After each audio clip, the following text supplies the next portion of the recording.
Okay, Corey, let's see how this goes for you.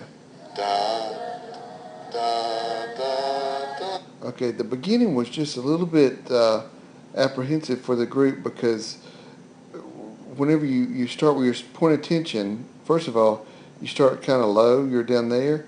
You need to make sure that your arms, remember, they're going to be just slightly below the shoulders, okay? And then you drop the left hand when you start to prep with the right hand. And since this starts on 3, you're just going to give the prep a beat 2. You just go straight out, 2, and then they'll come in when you conduct 3.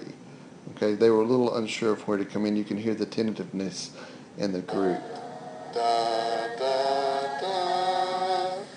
Also, remember, we want to get rid of that left hand. Keep it down by your side and only conduct with the right hand.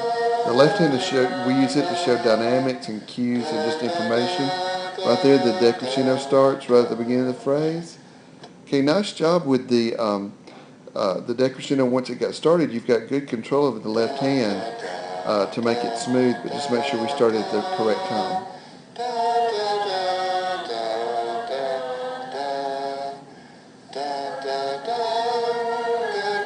One other thing that you could do, Corey, watch the wrist. It's real tight. You can release that a little bit, make it a little bit more loose so that you can get a little bit of a bounce in the wrist, and that'll help the look of the baton. Also, your hand is way out here when you're conducting. Try to bring it a little bit closer to center of body, in this general area while you're conducting. Right there, the decrescendo starts on beat 1.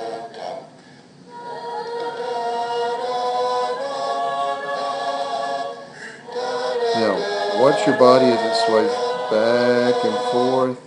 See how you're swaying? You want to try to be aware of that just so that you can stand up straight and there's no distractions while you're conducting. Yeah, once again, you're trying to do the subdivision, and if you would relax your wrist just a little bit more and let it do the work, that's going to make the subdivision look a lot better. Now, once you go to a sustain like that, once you actually get it to the sustain, you're pretty close to what it should look like.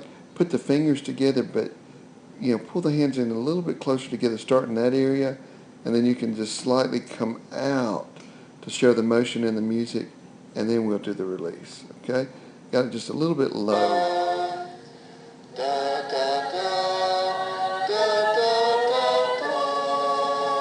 Now look at that left hand. See how it actually starts to sustain right way down there.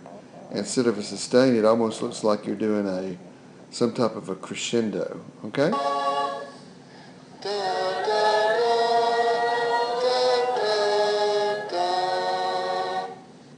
Okay, and then once you hit that release, hold it for a couple of seconds, and then you can drop the hands and move.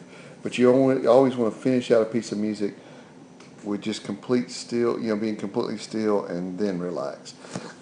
Corey, considering that you weren't there the day that we went over it, you really picked up a lot by just watching the others. So I think that you've got a lot of potential. Go over the video, watch these things, and listen to what I said, in the different areas about the different techniques. See if you can correct them, and hopefully this will help you before our next class meeting, okay?